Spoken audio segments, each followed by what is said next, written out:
serait pas comme ça si ça sortait de boîte. En fait, on a fait une trotte anglaise, on pensait aller partir dans les dépressions, avoir des branlées en permanence, au froid et tout ça.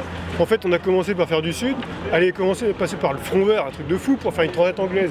Après, dans le golfe de Gascogne, je me dis qu'est-ce qu'on fait là, au Cap Finistère, c'est quoi cette transat quoi. Après, du coup, on a commencé comme à aller voir une petite dépression au large des Açores. Il y en a qui sont allés la contourner un peu par le nord là, avec eux là. Moi j'ai décidé de couper un peu la route parce que sinon ça faisait un peu trop de route et puis j'allais pas réussir à passer devant eux. Donc du coup je suis passé dessous, j'ai été un peu collé mais en même temps ils sont allés se mettre dedans aussi donc finalement j'ai pas perdu tant que ça. Après on a eu un petit peu de vent et c'est une DEP qui était quand même assez costaud. Parce qu'on voyait quand même des barbus, il a plus de 50 nœuds, ce qui est quand même assez rare sur une DEP.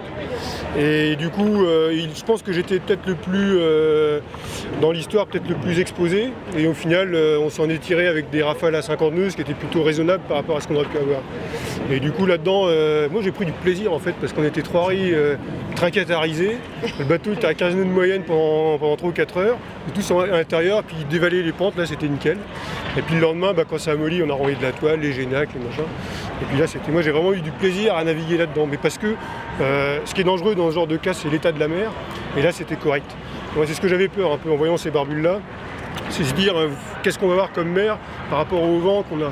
Mais au final, parce que ce genre de conditions, ça pourrait être des conditions où on peut se mettre sur le toit. Et au final, je pense que c'était une dépression creuse, mais pas depuis très longtemps a priori. Et du coup, ça n'a pas levé une mer énorme. Et donc du coup, c'était praticable. Et du coup, on a pu rigoler là-dedans. En fait, c'était bien. Tout le monde a souffert, je pense, sur cette épreuve. Et le fait d'arriver deuxième, je pense qu'un podium, c'était pas trop mal. Maintenant, depuis un moment que j'étais pour essayer de me dire, il faut que j'arrive à la gagner cette course. Même si j'étais pas forcément favori sur cette épreuve-là, c'est pas le cas, donc j'ai un petit coup d'amer là-dedans, ce qui fait que je vais revenir un jour et puis je vais me battre pour continuer en classe 40 et revenir avec peut-être d'autres atouts, d'autres moyens pour faire partie des meilleurs à la prochaine fois.